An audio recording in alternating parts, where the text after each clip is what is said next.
More now on tonight's breaking news. All three men charged in the killing of Ahmaud Arbery have been found guilty of murder, and we're joined now by the prosecution team, Linda Dunikowski, Larissa Olivier, and Paul Camarillo. Thanks to all of you, and I don't know if you say congratulations on what occurred today, because this has been such an emotionally charged case and such a journey for the family of Ahmaud Arbery. But Linda, I want to begin with your reaction to these guilty verdicts today.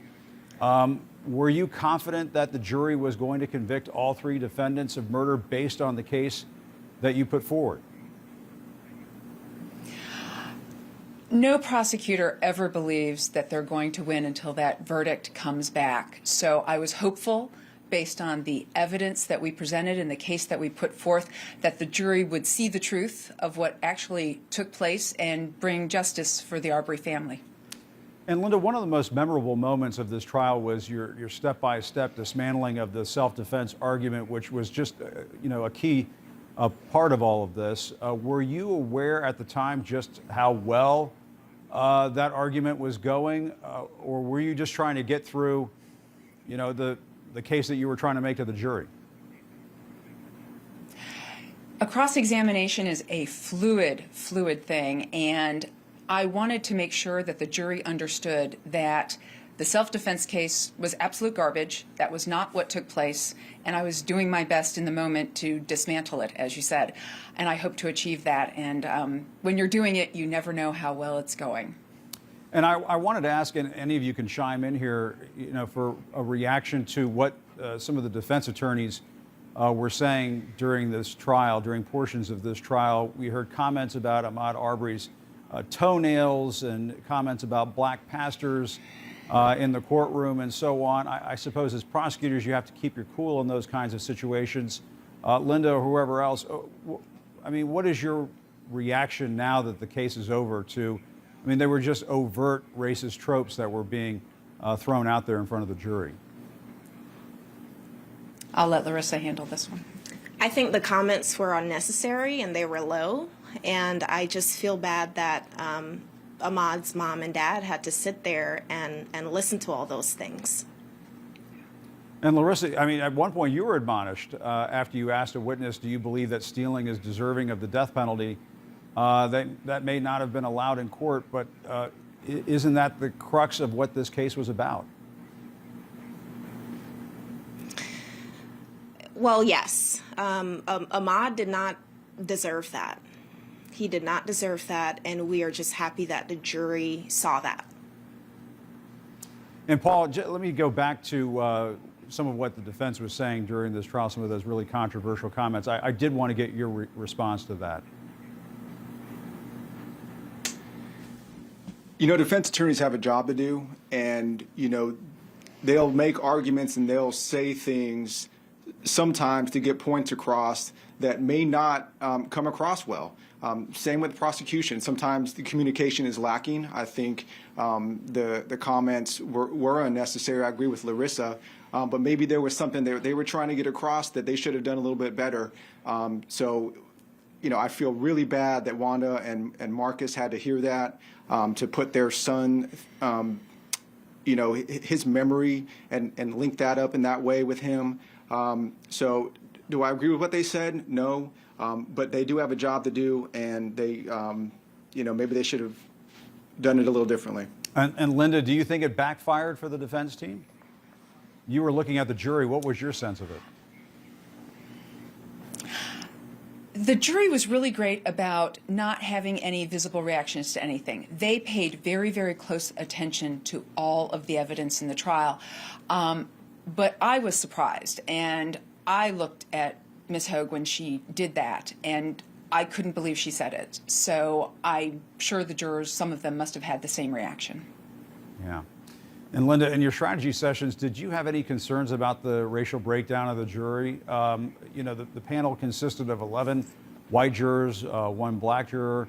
What was your sense of it? Or did you think, listen, this is a jury that could deliver justice as they did today? Actually, after we picked the jury, we looked at them and realized that we had very, very smart, very intelligent, honest jurors who are going to do their job, which is to seek the truth. And so we felt that putting up our case, it didn't matter whether they were black or white, that putting up our case, that this jury would hear the truth, they'd see the evidence, and that they would do the right thing and come back with the correct verdict, which we felt they did today. And Paul, your team also hammered away at the defense in terms of citizens arrest law. How significant was that to the case, do you think? The citizens arrest law in general? Right. Well, the way that the defense was they- portraying it, yeah. You know, obviously we disagreed on what the citizens arrest law, the explanation of that law to the jury should be, and you saw that a lot in our legal arguments. But it was vital. We had to show that you know it did not apply in this case, and if they could not get past that hurdle, they never even could get to self-defense. And our whole job in our strategy sessions was to make that as clear as possible. And Linda did a terrific job in her closing argument in separating the fluff and just getting down to the nitty-gritty on what the law is and making it as simple as possible. And the jurors got that. And were any of you surprised as to how quickly this verdict came in? Or did you think this was about right? I thought this was about right. They had 3 separate defendants, all of whom were charged with all 9 counts in the indictment, but there was a lot of different evidence against each of them. They'd been charged as party to a crime, so the fact that they needed to work their way through, and they did diligently review the evidence and work their way through each individual defendant and came to their verdict, this was about right. And Linda, what was your thought? There were other comments made by the defense team that also struck us as just being totally inappropriate.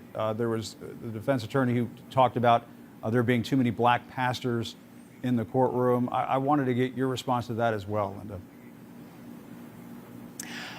That was all done outside the presence of the jury. So the jury never saw Mr. Goff talking about that. Mr. Goff is a very, very good attorney, and he purposefully and intentionally and strategically, I believe, did what he did in an effort to attempt to insert potentially some error into the case in case he lost the case and it went up on appeal. Larissa, was that your sense too? Is that what you thought he was up to? Yes. Kevin Goff is actually a pretty intelligent attorney. I think he misstepped with that one, but I don't think it was a complete accident on his part. Yeah. It struck a lot of people as being very insensitive. I know you're in the courtroom, but outside the courtroom, it just struck a lot of people as just being totally inappropriate. Linda, what message do you hope today's verdict sends to other mothers out there seeking justice for their sons? As we were talking with Ahmaud Arbery's mother in the previous hour, and we made the note, and she also made the note, that this doesn't always end the same way for a lot of mothers in her case. What do you think that the message is being sent from this case to other mothers out there hoping for justice? I hope the message is that they should trust the process while being and feeling free to be the advocate for their child. Wanda Cooper-Jones and Marcus Arbery were advocates for Ahmaud, and they really pushed this when it first happened. And I think the message is that you have to let the criminal justice system work. And in this case, yes, it did work. And to trust, which they did. They trusted us and they trusted this team to bring justice for them and their family. But to trust the system of, the Constitution and due process, just to let it work.